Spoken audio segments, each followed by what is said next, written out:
I want to focus on the very beginning of our Torah reading for a moment, of our Torah portion of Parashat Vayera, where we're told that Abraham is sitting at the entrance to his tent and sees these three individuals coming towards him from the distance. Now, we're first asked, why is he sitting at the entrance of his tent? Last week's Torah portion ends, Parashat Lech Lecha ends, with him sacrificing himself, could have been that way. With him circumcising himself at the age of 99. Truly a major medical procedure at any age when one circumcises themselves, certainly at the age of 99. And so he's recovering from this major surgery, and yet he sees these three individuals from a distance. He doesn't wait for them to come to him. He doesn't wait for them to ask to help. Torah tells us that he gets up, runs towards them, invites them in, offers them a little bit of water, a morsel of bread, shade under a tree, washes their feet. This is a lot to ask of any of us. I would say all the more so when you're 99 having just circumcised yourself. So the question is, what is the essence of this teaching? It's only after that he realizes that these three individuals are actually angels. They're with a prophetic message, they're as God's messengers. Rashi teaches that each angel was sent for a specific purpose. One was there to tell Sarah that she was going to have a child in Isaac. One was there to go on his way and eventually destroy Sodom and Gomorrah. And one was there to heal Abraham from this major surgery. But the Torah doesn't tell us that Abraham is aware that they are angels. They don't reveal themselves as angels and he says, come on in. The Torah says three human beings, three individuals, and still Abraham sees them, runs and greets them. It's fascinating. Later in our Parsha, when Lot, his nephew who he raised, is living in Sodom, it says that two angels came past Lot, and Lot, not knowing that they're angels either, invites them in to lodge with him. As parents, it's a reminder, as grandparents, it's a reminder that the way we teach future generations is sometimes in what we tell them, in how they should act. But ultimately, it's that they witness how we act. And we're teaching them without them realizing. Lot welcomed in these strangers into his home, not because they were angels, but because he saw in his entire life his uncle and his aunt who raised him doing the exact same thing.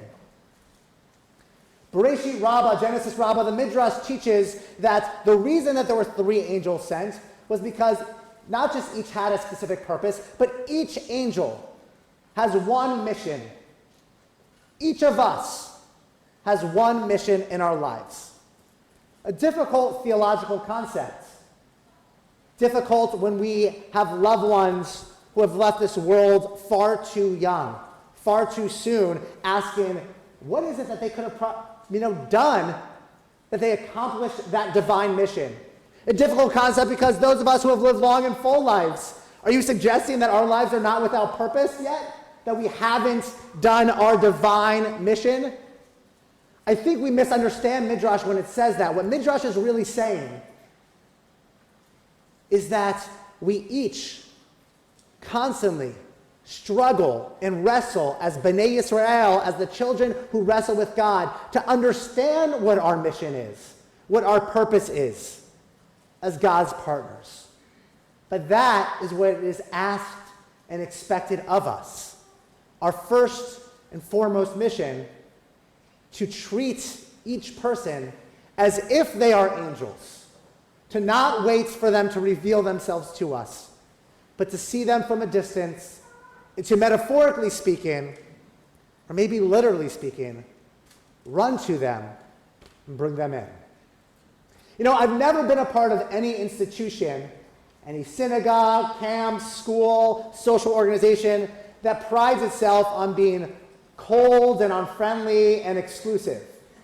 Right? Every organization that I've affiliated with says, we're warm and welcoming, because everybody wants to believe it so.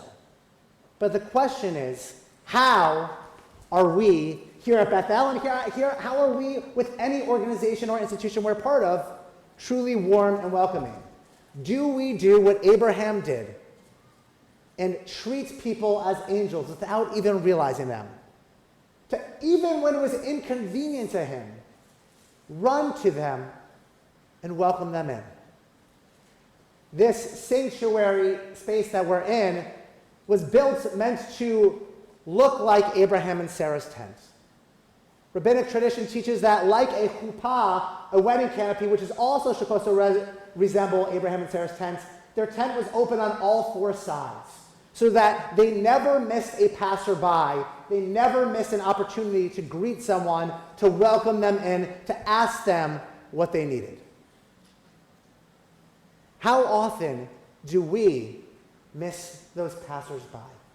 How often do we ignore somebody who looks like they could use a friend or a friendly introduction, a welcome? How often do we not invite somebody to sit in our lunchroom at school with us, or even at Kiddush here, because we're saving a seat for somebody else?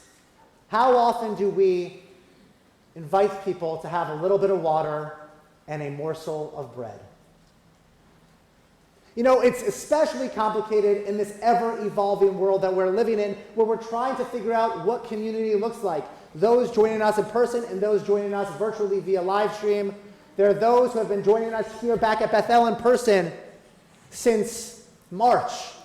There are those who only feel comfortable joining us virtually, those who will join us whenever we do programming or services outside, and those who only will join us when it's warm enough inside.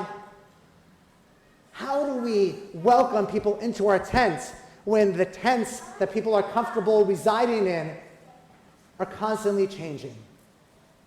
I'm not sure.